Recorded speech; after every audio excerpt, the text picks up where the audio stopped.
नमस्कार, मी प्रणाली भोसले. माझे कोकणच्या प्राईम टाइम बुलेटिनमध्ये आपल्या सर्वांचं मनपूर्वक स्वागत करते. बुलेटिनला सुरुवात करण्याआधी पाहूयात हेडलाईन्स. कंपनीच्या आवारातील खड्ड्यात काळे पाणी, महाराष्ट्र प्रदूषण नियंत्रण मंडळाचे दुर्लक्ष असल्याच्या चर्चा. 33 गंभीर गुन्ह्यांमध्ये फरार असलेला आरोपी अटकेत, आरोपीला पकडण्यात पनवेल पोलिसांना यश. चिपळूणमधील बहादूर शेख नाका येथील उड्डाणपूल कोसळल्याप्रकरणी करण्यात आला रास्ता रोको, राष्ट्रवादी काँग्रेस पक्षाच्या वतीने केला चक्काजाम. आणि सर्वत्र शारदीय नवरात्र उत्सवाची धूम, नवरात्र उत्सवानिमित्त विविध कार्यक्रमांचे आयोजन. पाहुयात सविस्तर वृत्त. महाड MIDC मध्ये देशमुख कांबळे गावच्या हद्दीमध्ये बिर्ला ग्रासिम कंपनीच्या प्लांटचे काम सुरू असून परिसरात खोदलेल्या खड्ड्यामध्ये मोठ्या प्रमाणात रसायन मिश्रित काळे पाणी येऊन साचत आहे. हे काळे पाणी नक्की कोणाचे याचा शोध घेण्याकडे महाराष्ट्र प्रदूषण नियंत्रण मंडळाचे मात्र दुर्लक्ष होत आहे. महाड MIDC मध्ये शेकडो एकर जमिनीमध्ये बिर्ला कंपनीची उभारणी होत आहे. सध्या बांधकाम स्तरावर असलेल्या कंपनीच्या प्रवेशद्वाराजवळच कंपनीच्या वरील बाजूने नाल्यात येणारे पाणी येथील एका खड्ड्यात साचून राहत आहे. देशमुख कांबळे गावातून नाला बिर्ला कंपनीच्या हद्दीतून पुढे टेमघर नाल्यापर्यंत जातो. मात्र सध्या बिर्ला कंपनीचे काम मोठ्या स्तरावर सुरू असून या ठिकाणी खोदलेल्या खड्ड्यामध्ये या नाल्याचे पाणी येऊन साचून राहत आहे. साचलेल्या पाण्याला काळा रंग असल्याने कंपनी प्रशासनाने महाराष्ट्र प्रदूषण नियंत्रण मंडळाकडे देखील लेखी तक्रार केली आहे. या तक्रारीनुसार महाराष्ट्र प्रदूषण नियंत्रण मंडळाच्या क्षेत्र अधिकाऱ्यांनी या ठिकाणी पाहणी केल्याचे बिर्ला कंपनीच्या बांधकाम सुरू असलेल्या व्यवस्थापकाने सांगितले. महत्त्वाचे म्हणजे ज्या ठिकाणी बिर्ला कंपनीचे काम सुरू आहे त्या कंपनीच्या वरील बाजूस पिडीलाइट, लक्ष्मी ऑर्गॅनिक, येलोस्टोन या कंपन्या आहेत. या कंपनीच्या समोरील बाजूस असलेल्या रस्त्याच्या कडेने हा नाला बिर्ला कंपनीच्या आवारात येतो. या ठिकाणी बांधकाम करण्यासाठी एक खड्डा खोदण्यात आलाय. या खड्ड्यात हे पाणी येऊन साचत आहे. खड्ड्यात येणारे पाणी रासायनिक सांडपाणी आहे की अन्य कशाचे आहे याची चौकशी महाराष्ट्र प्रदूषण नियंत्रण मंडळाने करणे गरजेचे असल्याचं बोललं जात आहे. 33 गंभीर गुन्ह्यांमध्ये फरार असलेल्या UP आझमगड मधील आरोपीला पकडण्यात पनवेल पोलिसांना यश आलंय. 22 वर्षीय अब्दुल अजीज हा UPतून फरार होता. UP पोलिसांनी त्याच्यावर 50,000चे बक्षीस जाहीर केले होते. मोकासारखे 3 UP गँगस्टर ॲक्ट गुन्हे आरोपी अब्दुल अजीज वर उत्तर प्रदेशमध्ये दाखल आहेत. पनवेल शहर पोलीस आणि UP STF टीमने संयुक्तरित्या कारवाई करत या आरोपीला अटक केली. आपल्या काकाबरोबर तो पनवेलमध्ये राहत होता. विशेष म्हणजे मोस्ट वॉन्टेड आरोपी असूनही तो ओला, उबेर सारख्या कंपनीमध्ये गाडी चालक म्हणून काम करीत होता. आपल्या भावाच्या लायसन्सवर हा आरोपी गाडी चालवत होता. कंपनीकडे रोज सेल्फी फोटो पाठवणे कंपनीकडून योग्यरित्या पडताळणी केली जात नसल्याने वॉन्टेड आरोपी ओला, उबेर ड्रायव्हर म्हणून काम करीत आहेत. त्यामुळे या गाड्यांमधून प्रवास करणे धोकादायक असल्याचं दिसून येत आहे. UPचा जो वॉन्टेड आरोपी आहे हा जवळपास 22 वर्ष वयाचा आहे आणि याच्यावर UPतील आपल्याकडचा जो मोका असतो त्याप्रमाणे UP गँगस्टर ॲक्टनुसार 3 गुन्हे, डबल मर्डरचा 1 गुन्हा, 7 खुनाचा प्रयत्न, दरोड्याचे आणि इतर असे एकूण 33 गुन्हे, गंभीर गुन्हे त्याच्यावर दाखल आहे. UP पोलिसांनी त्याच्यावर जवळपास 50,000चं बक्षीस जाहीर केलेलं होतं. यामध्ये UP पोलीसचे जे वाराणसीची STF टीम आहे आणि पनवेल शहर जे सिनियर PI नितीन ठाकरे यांच्या नेतृत्वात हे जॉईंट ऑपरेशन राबवून याला पनवेलच्या परिसरातून अरेस्ट करण्यात आलेली आहे आणि UP STFच्या ताब्यात दिलेला आहे. हा आपल्या काकासोबत या ठिकाणी आला आणि त्यांनी एका ओला उबेरच्या ड्रायव्हरशी ओळख करून त्यामध्ये त्यांनी आपल्या भावाचं ड्रायव्हिंग लायसन वापरून ओला उबेरमध्ये रजिस्ट्रेशन केलं. तिथे त्यांनी प्रशिक्षणसुद्धा केलं आणि ओला उबेरमध्ये डेली व्हेरिफिकेशन करणं गरजेचं असतं आपला सेल्फी टाकून. त्यामध्ये सुद्धा हा आपल्या भावाच्या नावाने स्वतःची सेल्फी टाकायचा आणि ही गाडी चालवताना, ओला उबेरची गाडी चालवताना निदर्शनास आलेला आहे. नवी मुंबईतील नेरूळ परिसरात राहणारे विठ्ठल आणि मंगेश मुळगावकर यांचं सेक्टर 1च इमारती मात्र वेगवेगळ्या. विठ्ठल राक्षे काही कामानिमित्त मंगेश मुळगावकर यांच्या इमारतीसमोर गेले असता त्यांनी आपली गाडी मंगेश मुळगावकर यांच्या इमारतीच्या गेटसमोर उभी केली. यावेळी मुळगावकर यांनी राक्षे यांना विचारणा केली. यावर दोघात वाद झाला आणि त्यातून मुळगावकर यांनी राक्षे यांना जबर मारहाण केली. मात्र अजब बाब म्हणजे मुळगावकर यांनी आपल्या सोबत असलेल्या काळ्या रंगाचा पाळीव कुत्रा त्यांच्या अंगावर सोडला. यात राक्षे यांच्या हाताला कुत्र्याने चावा घेऊन त्यांना जखमी केलाय. यावेळी मुळगावकर यांच्यासोबत त्यांचा मुलगा सौमिल मुळगावकर हा देखील होता। दोघांविरोधात नेरूळ पोलीस ठाण्यात तक्रार दाखल केली असून पोलीस अधिक तपास करत आहेत। मात्र छोट्या कारणाने झालेले हे भांडण जीवावर बेतू शकतं असं या घटनेनं समोर येत आहे। तर खेडमधून मोरवंड या ठिकाणी आपले काम आटपून आपल्या मोटरसायकलने घरी जात असताना मुंबई गोवा महामार्गावर पाठीमागून वेगाने येणाऱ्या ट्रकने धडक देऊन झालेल्या अपघातात शुभम सुदाम काणेकर वय वर्ष 26 या तरुणाचा गंभीर जखमी होऊन उपचारादरम्यान मृत्यू झालाय। हा अपघात सोमवारी सायंकाळी 4 वाजण्याच्या सुमारास झाला। त्यानंतर शुभमवर नजीकच्या रुग्णालयात उपचार सुरू होते, मात्र उपचार सुरू असतानाच त्याचा मृत्यू झालाय। या अपघाताची नोंद खेड पोलीस ठाण्यात करण्यात आली आहे। तर काल चिपळूणमध्ये झालेल्या उड्डाणपूल कोसळण्याच्या अपघाताला जबाबदार असलेल्या अधिकाऱ्यांना बोलवा, अन्यथा मी माघार घेणार नाही अशी भूमिका घेत राष्ट्रवादी काँग्रेस पक्षाचे अनेक कार्यकर्ते बहादूर शेख नाका येथील रस्त्यावर उतरले। अधिकाऱ्यांच्या विरोधात घोषणा देत राष्ट्रवादीच्या कार्यकर्त्यांनी बहादूर शेख नाका येथे चक्काजाम केला। हा रस्ता रोको केल्यामुळे कराड आणि मुंबई दोन्हीकडच्या वाहनांच्या लांबच लांब रांगा लागलेल्या पाहायला मिळाल्या। रस्ता रोको करण्यापूर्वी या कार्यकर्त्यांनी हायवेच्या अधिकाऱ्यांशी बोलण्याचा प्रयत्न केला, मात्र त्यांनी उडवाउडवीची उत्तरं दिल्यामुळे हे कार्यकर्ते चांगलेच संतापले। राष्ट्रवादीचे चिपळूण तालुका अध्यक्ष अबू ठसाळे यांच्या मार्गदर्शनाखाली शेकडो कार्यकर्त्यांनी मिळून हा चक्काजाम केला। चिपळूण शहरामध्ये काल एक मोठी दुर्घटना घडली। हायवेचा ब्रिज खाली पत्त्याच्या ब्रिजसारखा कोसळला आणि आज त्याचे पडसाद इथे उमटू लागलेले आहेत। चिपळूणच्या राष्ट्रवादी काँग्रेसचे सर्व कार्यकर्ते रस्त्यावर उतरलेले आहेत। रस्ता जाम झालेला आहे। हा मुंबई गोवा हायवे आहे। हा बहादूर शेख नाका आहे। या नाक्यामध्ये मुंबईवरून येणारा हा रस्ता आणि कराडवरून येणारा रस्ता, या रस्त्यावर रस्ता रोको करण्यात आला आहे। आपण बघू शकतो की राष्ट्रवादीचे कार्यकर्ते या ठिकाणी रस्त्यावर बसलेले आहेत। उन्हातून, कडक उन्हातून हे राष्ट्रवादीचे कार्यकर्ते बसलेले आहेत। त्यांचं म्हणणं काय आहे, नेमकं काय म्हणणं आहे, काय मागणी मागली तुम्ही? चिपळूणमध्ये अत्यंत दुर्दैवी घटना आम्ही सगळ्यांनी काल अनुभवलेली आहे। त्या घटनेमध्ये राष्ट्रवादीचे पदाधिकारी असतील, आमदार साहेब स्वतः असतील किंवा इतर नागरिक असतील, त्या नागरिकांचा काल जीव जाता जाता वाचलेला आहे। ह्या सगळ्याचा निषेध म्हणून राष्ट्रवादीतर्फे आम्ही निषेध करण्यासाठी एक निवेदन देण्यासाठी आम्ही 10 वाजता तिथे पोहोचलो होतो। त्यांना पूर्वकल्पना दिली होती की आम्ही असं निवेदन आपल्याला देतोय, तरी ते स्वीकारण्यासाठी आपण उपस्थित राहा। ते उपस्थित राहताना आपल्याकडे आम्हाला कंपनीचे अधिकारी उपस्थित हवेत आणि टेक्निकल कन्सल्टन्सीवाले उपस्थित हवेत। त्या सगळ्यांच्या त्यांना आम्हाला पत्रव्यवहार करायचा होता, पण आमची कुठलीही दखल न घेता त्यांनी ते अधिकारी आपापल्या मर्जीप्रमाणे वेगवेगळ्या ठिकाणी निघून गेलेले आहेत आणि प्रशासनाशी संपर्क साधला असता आम्हाला गेले 2 तास ते अधिकारी भेटतील सांगून आम्हाला वेळ काढून धोरण अवलंबलेलं आहे। त्याचा निषेध म्हणून आम्ही आज इथं रस्ता रोको केलेला आहे। पर्यायी व्यवस्था लोकांची करताना आम्हाला प्रशासन जाणवतंय। आमच्या सहनशीलतेचा अंत पोलीस यंत्रणेने पण बघू नये अशी आमची रास्त धारणा आहे। आमच्या वैयक्तिक मागणीसाठी आम्ही ही गोष्ट करत नाहीये, तरी ह्या गोष्टीला पोलिसांनी पण आम्हाला सहकार्य करावे अशी मी सगळ्यांना विनंती करतो। आपल्या सर्वांचा जिव्हाळ्याचा प्रश्न असलेला मुंबई गोवा हायवे, आता हा सध्या हायवे बंद करण्यात आलेला आहे राष्ट्रवादी काँग्रेसच्या कार्यकर्त्यांकडून। दुसरे कार्यकर्ते आपण त्यांच्याशी बोलूया। बांधकाम मंत्री पहाटे येऊन गेले, तर काय सांगाल? ह्याच्या आधी पण बांधकाम मंत्र्यांनी अनेक दौरे केलेले होते। आता बरेच वेळा आपण बघतोय बांधकाम मंत्र्यांचं ह्या रोडच्या विषयी मला वाटतं बऱ्यापैकी त्यांची चांगली भावना आहे, परंतु ही जी कंपनी आहे ह्यांचे बेजबाबदार वर्तन आहे। कुठलंही काम ह्यांचं जर आपण पहिल्यापासून जर बघत असाल तर प्रत्येक कामामध्ये हे बेजबाबदारपणे वागत आहेत। आजची जर कालची घटना बघितली आपण तर विदिन एक 2 ते 4 सेकंदाचाच फक्त फरक होता। तो जर फरक जर वाचला नसता किंवा तो जर तेवढा झाला नसता तर काय परिस्थिती आहे चिपळूण तालुक्यावर आली असती हे आपण सगळेजण बघतोय। आणि ह्या बाबतीमध्ये आम्ही सकाळपासून ह्या प्रशासनाची चर्चा करण्यासाठी बघतोय। अजूनही ते आलेले नाही। ह्या ठिकाणी आल्याशिवाय आम्ही हे आंदोलन या ठिकाणी थांबवणार नाही आणि हे आंदोलन 100% आमचे तालुकाध्यक्ष अबू शेख ठसाळे यांच्या नेतृत्वाखाली आम्ही यशस्वी करणार। कालच्या अपघातामध्ये माहिती घेण्यासाठी आलेले आमदार शेखर निकम माहिती घेत असताना अचानकपणे हा ब्रिज कोसळला आणि आमदार शेखर निकम हे बाल वाचले। त्यांच्यासोबतच्या कार्यकर्त्यांना देखील दुखापत झाली। या सगळ्याचा निषेध म्हणून दर्जाहीन काम करतात हे ठेकेदार, ह्या ठेकेदारांचं इथे लक्ष नसतं असे आरोप करत हे राष्ट्रवादीचे कार्यकर्ते या ठिकाणी बसलेले आहेत। याचे पडसाद पुढे कसे उमटतात याच्याकडे आता सर्वांचं लक्ष आहे। ही मागणी राज्य शासनापर्यंत कशी पोहोचते आणि याच्यावर कारवाई काय होते ही आशा आता कोकणवासियांना लागलेली आहे। व्हिडिओ जर्नलिस्ट सनी आदवडेसह महेंद्र कासेकर, माझे कोकण, चिपळूण।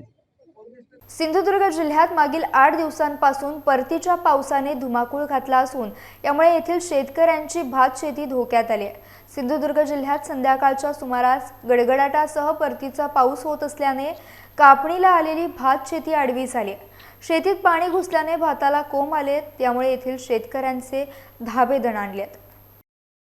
कोकणामध्ये जर पाहिलं तर मोठ्या प्रमाणावरती शेतीचा व्यवसाय केला जातो, पण दरवेळी जर पाहिलं आज कित्येक वर्ष हेच घडत आलंय की जेव्हा परतीचा पाऊस येतो किंवा अवकाळी पाऊस येतो तेव्हा आपण बघू शकता या शेताची काय परिस्थिती होते। म्हणजे हातातोंडाशी आलेला घास हा शेतकऱ्यांचा नेहमी हिरावला जातो।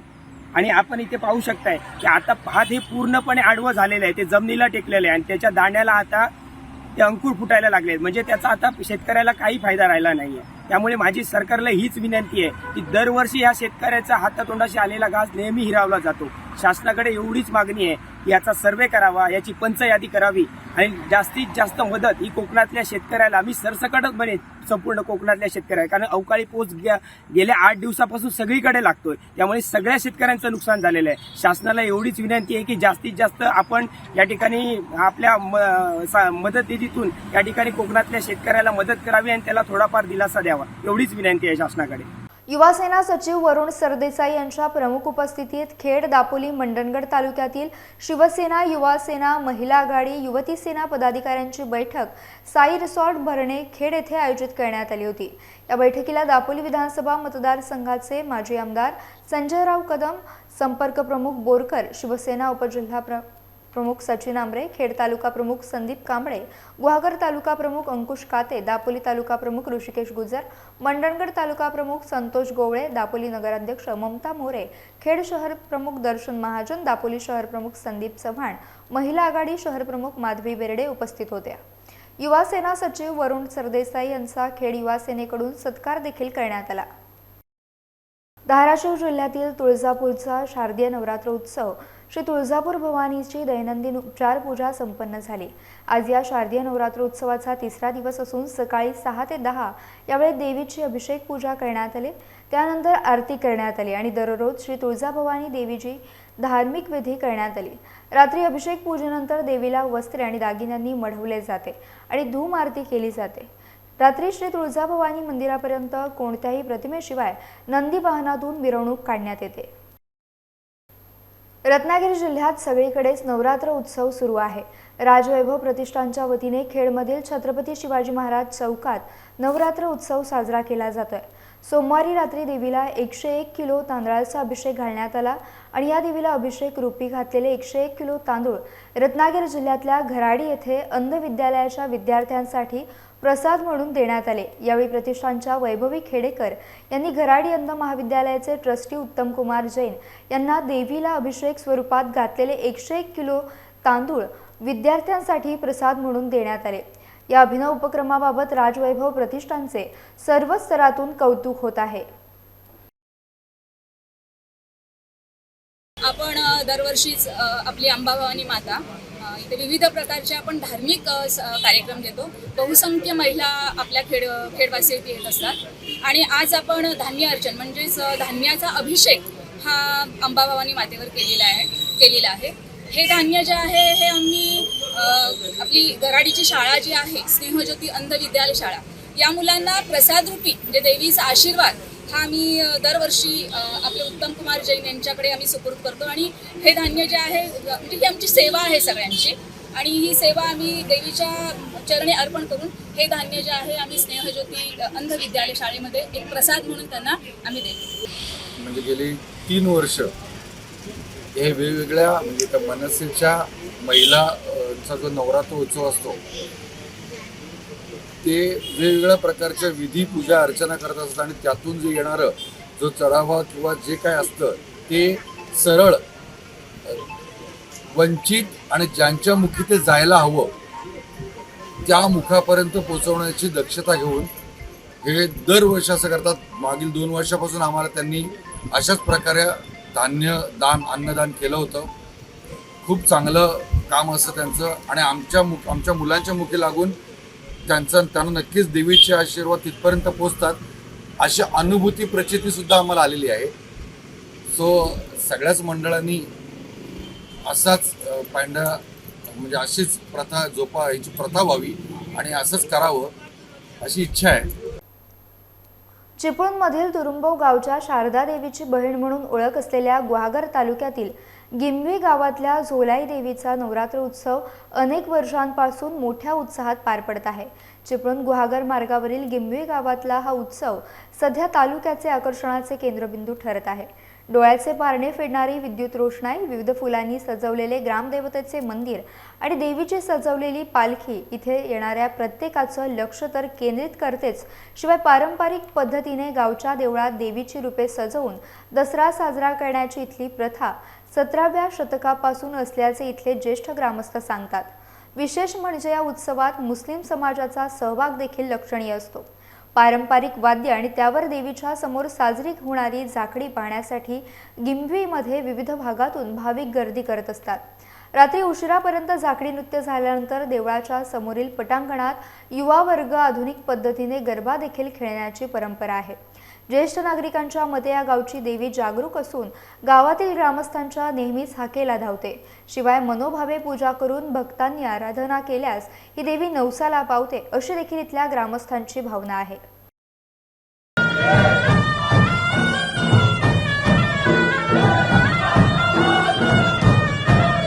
देवाची स्थापना 1844 साली झालेली आहे, 1744 साली झालेली आहे आणि ती परंपरेनंतर अनेक पिढ्या या ठिकाणी हा उत्सव साजरा होतो. आणि हा 16वी गौरी आमची त्या ठिकाणी उत्सव होतो 9 दिवस. हा पारंपरिक पद्धतीने जवळजवळ 63 वर्ष अशाच पद्धतीने हा कार्यक्रम आमचं संपूर्ण ग्रामस्थ, आमचे मानकरी आणि आमची तरुण पिढी आहे, ती तरुण पिढीसुद्धा आजसुद्धा धडाडीने या ठिकाणी उत्साहाने काम करतात. नोकरी धंद्याला जरी बाहेर असले तरी आवर्जून या ठिकाणी सर्व मंडळी, स्त्रिया, महिला वगैरे या सर्व या ठिकाणी कार्यक्रमाला येतात. आणि या ठिकाणी कार्यक्रमाची रूपरेषा अशी असते की अगोदर आमचे सर्व मानकरी वगैरे हे सर्व मान्यवर या ठिकाणी घटस्थापना स्थापन करतात. स्थापना झाल्यानंतर देवाचे काय गाराणे असतात, ती गाराणे त्या ठिकाणी मानकरी वगैरे सर्व मंडळी त्या ठिकाणी धार्मिक पद्धतीने त्याचा साजरा केली जाते. त्याचप्रमाणे तरुण मुलं आहेत, काही महिला आहेत, ह्या मुलांना वगैरे एक गरबाची आता एक परंपरा चाललेली आहे दसरा उत्सवामध्ये.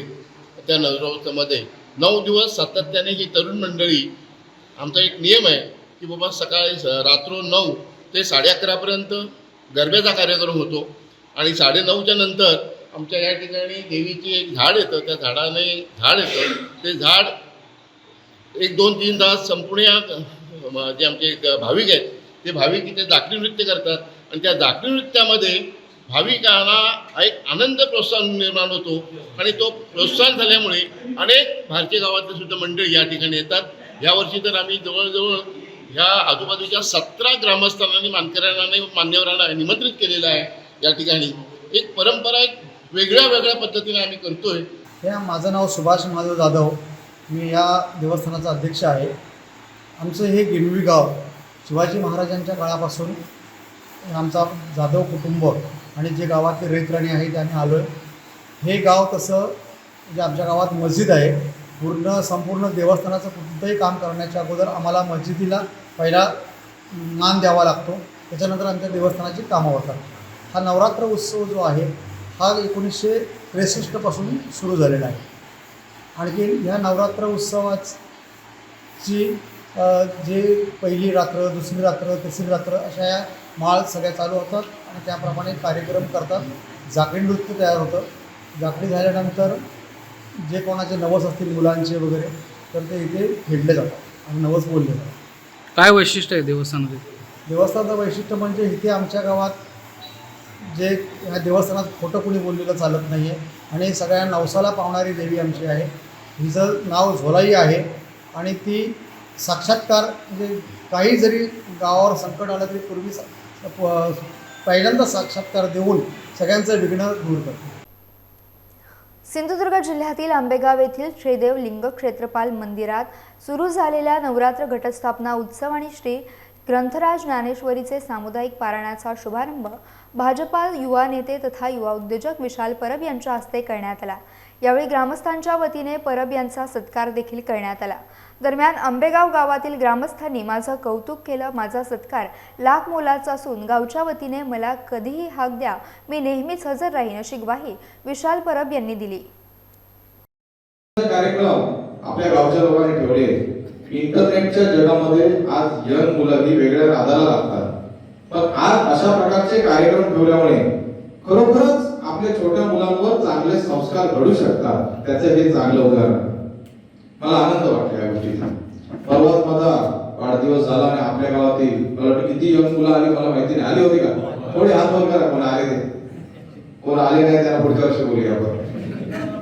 पण जे गेले त्यांनी सगळ्यांना येऊन सांगितलेलं असणार की अशा प्रकारे कार्यक्रम झाला आणि अशा प्रकारेच कार्यक्रम दरवर्षी होत राहणार आणि त्याच्यासाठी माणगाव शहरातील एकता नगरमध्ये विविध विभागातून एकत्र येऊन रहिवासी झालेले नागरिक एकोप्यानं वास्तव्यास आहेत। अशा एकतेच्या लोकवस्तीमध्ये सार्वजनिक सण उत्सव मोठ्या उत्साहात साजरे केले जातात। त्याचप्रमाणे यावर्षी नवदुर्गा नवरात्र उत्सव मंडळ एकता नगरच्या वतीने संयोजिका सुवर्णा रुपेश जाधव आणि उद्योजक रुपेश जाधव यांच्या प्रेरणेने यावर्षी 2023चा नवरात्र उत्सव मोठ्या उत्साहात साजरा होत आहे। दिनांक 15 ऑक्टोबर ते 23 ऑक्टोबर दरम्यान एकता नगर येथील सुवर्णा जाधव यांच्या निवासस्थानासमोरील मैदानात यावर्षी गरबा नृत्य आणि विविध सामाजिक उपक्रमांचे आयोजन करण्यात आले आहे। या उत्सवाला माणगाव तालुक्यातील राजकीय, सामाजिक आणि शैक्षणिक क्षेत्रातील विविध मान्यवरांनी उपस्थिती लावली आहे।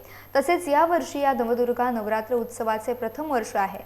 समाजात एकता निर्माण व्हावी, सामाजिक सलोखा राहावा याकरिता आम्ही या उत्सवाचे आयोजन केले आहे, असे मत यावेळी आयोजकांकडून मांडण्यात आले। नवदुर्गा नवरात्र उत्सव एकतानगर माणगाव हा आपलं पहिलाच वर्ष आहे। तर या कार्यक्रमाचं कारण एवढंच की आपल्याला सामाजिक सलोखा निर्माण करायचा आहे, समाजामध्ये सगळ्यांनी मिळून मिसळून राहायचं आहे, त्यासाठी हा एक कार्यक्रम सुरुवात केलेली आहे। तरी समस्त माणगावकरांनी या कार्यक्रमामध्ये उपस्थित राहून आपले सहकार्य करावे आणि कार्यक्रमाची शोभा वाढवावी। नवरात्र उत्सवानिमित्त चिपळूण तालुक्यातील 9 देवींचं दर्शन मोफत घडवण्याचा उपक्रम उमेश सतपाळ यांनी सुरू केला आहे। चिपळूण तालुक्यातील प्रत्येक वॉर्डमधून 300हून अधिक महिला या उपक्रमाचा लाभ घेत आहेत। यासाठी लागणाऱ्या मिनी बस सतपाल यांच्या वतीने पुरवल्या जातात।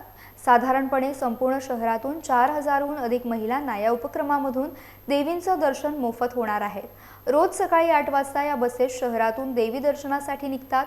महिलांबरोबर बच्चे कंपनीचा देखील यामध्ये समावेश असतो। गेली अनेक वर्ष उमेश सकपाळ यांच्या वतीने हा उपक्रम राबवला जात असून शहरातील महिलांच्या मागणीनुसार कोल्हापूरची अंबाबाई आणि तुळजापूरची भवानी देवी या देवींच्या दर्शनासाठी लागणाऱ्या बसची मोफत व्यवस्था केली जाते। या उपक्रमाचं शहरात महिला वर्गातून कौतुक होत आहे। आपण चिपळूण शहरातील 13 प्रभागामधील प्रत्येक वाडी वस्तीमध्ये आपण गेली सतत 2 वर्ष आपण हा उपक्रम राबवतो। आपण चिपळूण तालुक्यामधील 9 देवीचं दर्शन आपण सर्व महिलांना देतो। याच्यामधील कुठलेही राजकीय वास्तव्य आपण याच्यामध्ये काय आखत नाही। आपल्या सर्व महिलांना प्रत्येक देवीचं दर्शन व्हावं हाच एक आपला एक उपक्रम आपण चिपळूण शहरामध्ये उपक्रम राबवतो। साधारण एका वॉर्डमधल्या किती महिलांना याचा लाभ मिळतोय? प्रत्येक प्रभागामध्ये आपण नाही म्हटलं तरी 300-350 महिलांना त्या प्रभागामध्ये प्रत्येकाला लाभ मिळतो। तसेच त्या 13 प्रभागामध्ये वाडी वस्तीमध्ये आपल्या ह्याच्यामध्ये गाड्या फिरतात। चिपळूण तालुक्यामध्येच नाही तर आपण चंडिका असेल किंवा कोल्हापूरची अंबाबाई असेल किंवा तुळजापूर देवस्थान असेल अशा ठिकाणी आपल्या चिपळूण शहरातील आपण गाड्या सोडलेल्या आहेत।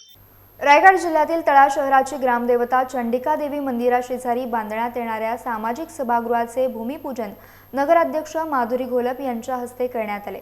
चंडिका देवी मंदिराशेजारी सामाजिक सभागृह बांधण्यासाठी आमदार भरत गोगावले यांच्या माध्यमातून 50 लाखांचा निधी मंजूर करण्यात आलाय। त्याचे भूमिपूजन आमदार भरत गोगावले यांच्या हस्ते पार पडणार होते, परंतु त्यांना अचानक महत्त्वाच्या मीटिंगसाठी मुंबई येथे जावं लागल्याने तळा शहराच्या प्रथम नागरिक नगराध्यक्षा माधुरी घोलप यांच्या हस्ते हा भूमिपूजन सोहळा पार पडला। या प्रसंगी शिवसेना शिंदेगड जिल्हाप्रमुख प्रमोद घोसाळकर, जिल्हा संपर्क प्रमुख अरुण साळके, महिला जिल्हाप्रमुख निलिमा घोसाळकर, शहर प्रमुख राकेश वडके आदी उपस्थित होते। जागतिक अंधसहायता दिनी देवरुख येथील स्वयंपूर्तता संस्था तसेच स्पर्शज्ञान संस्थेने आयोजित केलेल्या समानुभूती रॅली आणि अंध बांधवांचा मेळावा आयोजित करण्यात आला होता। जागतिक अंध सहायता दिनी देवरुख येथे समानभूती रॅली काढण्यात आली। त्यात आमदार शेखर निकम यांनी डोळ्याला काळी पट्टी बांधून हातात पांढरी काठी घेऊन सहभाग नोंदवला। आमदार शेखर निकम, उत्तम कुमार जैन, लायन्स क्लबचे रोहन विचारे, गव्हर्नर वीरेंद्र चिखले, डॉक्टर विक्रांत पाटील, संतोष शिंदे आदी या रॅलीमध्ये सहभागी झाले होते। यासह बुलेटिनमध्ये वेळ झाली इथेच थांबण्याची। भेटूयात नवीन बुलेटिनसह। तोपर्यंत तुम्ही कुठेही जाऊ नका, पाहत राहा फक्त माझे कोकण।